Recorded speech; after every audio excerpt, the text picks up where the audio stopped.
it's Kristen and Bethany here with Girl Defined Ministries, and in today's vlog, we're going to be talking about how to think clearly when you're totally infatuated. So there was a time when I was in a relationship, and I can say for sure that I was not thinking clearly. I honestly didn't realize that I was totally infatuated. I thought that I had all my brains in my head, but to everyone around, it was like, wow, Bethany's in a serious case of infatuation, and she is not listening to any outside wisdom or input. She just thinks this guy is amazing. But during that time frame of being in this relationship, I really didn't think that I was infatuated. I honestly thought that I was seeing so clearly and that I was so smart and wise. And so I remember being in this relationship and literally viewing this guy through like a lens of perfection. Basically anything he did, I had a reason for it, an explanation. I was like, oh, you're basically like a modern day William Wallace. And everything he did was just perfect. And to the people around, they were saying like, okay, hey, Bethany, we see an issue here, or we see a red flag here. Like, what do you think about that? And I clearly remember just being so infatuated that I remember even Kristen looking at her and telling her like, you're just trying to ruin my life. You just want me to be single forever. You literally don't want this relationship to work because you just don't like me. Like, that's how infatuated I was. I just thought that anyone who disagreed with me,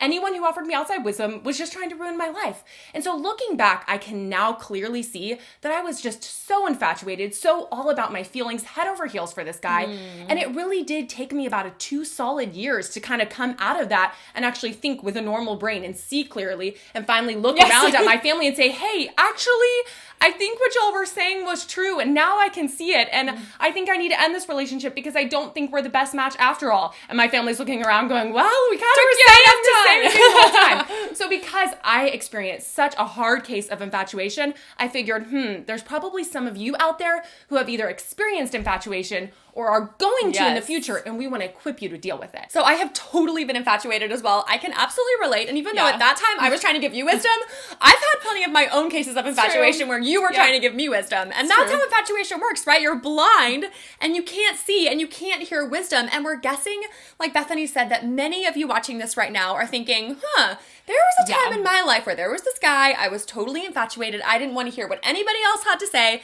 and this guy could do no wrong. We know what that's like, and we're guessing a lot of you have experienced the same thing.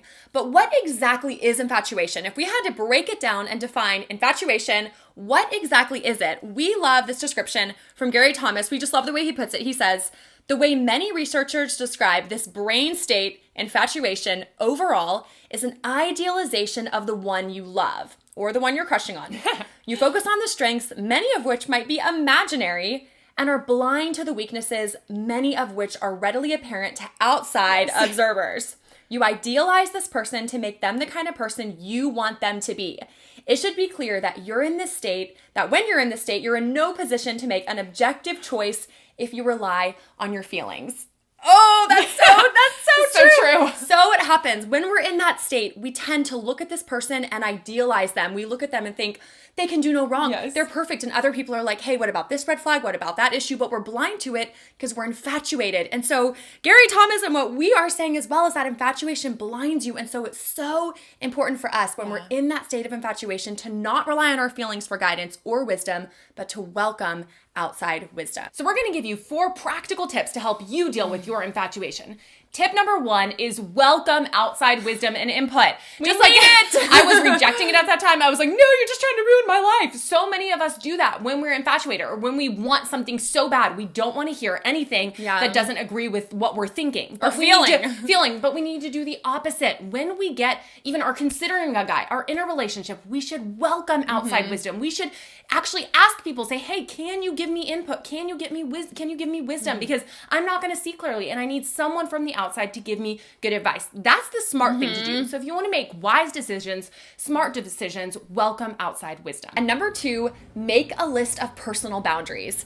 This is so important to do right now while you're thinking clearly. Because like we've been saying, when you're in that relationship or you're in that state of liking someone and you start losing your brains because you're infatuated, all of those things that you once thought, oh, these are good boundaries I should have, well, guess what? They all go out the window because you're not thinking clearly. So right now, while you're in a good state of mind, we want to encourage you and challenge you to come up to even write down a list of solid boundaries and convictions that you have that are based on God's word that you want to stick to. So for example, some obvious ones might be like, I want to save sex for marriage. I see that clearly laid out in God's word. That's a boundary that I want to stick to. Or maybe you take it further and you say, I don't want to kiss until my wedding day. Maybe that's a boundary you have. or I know it might be tempting if I'm totally alone with a guy in his apartment. That's a boundary I don't want to cross. Or maybe an obvious one like marrying a non-Christian guy. You commit and say, I will not marry a non-Christian guy. Just those are some examples of some boundaries that you can set right now in your mind. Write them down so one day when you're infatuated, you can refer back to those and go, okay, those are good guidelines. Those are things that I need to stick to. And number 3, ask someone to keep you accountable.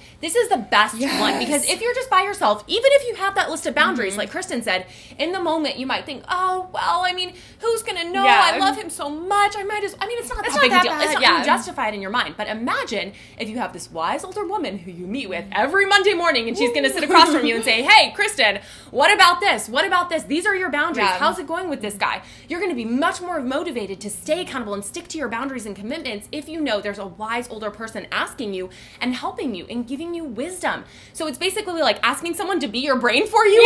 While you don't have a brain. It's so important. So don't underestimate that. Don't underestimate that power of outside wisdom. So ask someone to be your accountability partner. Ask someone to meet with you regularly during the relationship so that you can have that accountability. And number 4, the most important one of all, don't neglect your personal relationship with God now or later. But in order to really build a strong foundation now, we can't encourage you enough. And this really helped us in our lives as well. When you have that strong walk with God and you're developing those personal convictions, that relationship with Him, you're praying with Him, you're desiring to honor Him in your life, in your motivations, in your actions, that is going to help you think so much more clearly, even when you're infatuated, because you can go back to the constant truth of God's word. So even though your brains are kind of like, woo, like all over the map, you can get back to God's word and say, okay, what does God's word say? What does His constant truth tell me? And then you can realign your crazy emotions with His truth. So getting in God's word now and later is so foundational. So those are 4 practical tips to help you think clearly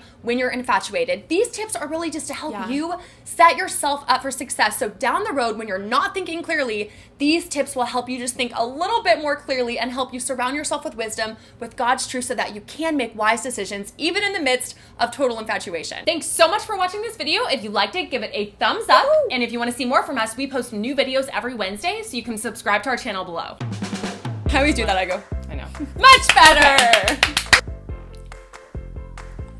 Please. The neighbors are trying to join our video. There she goes.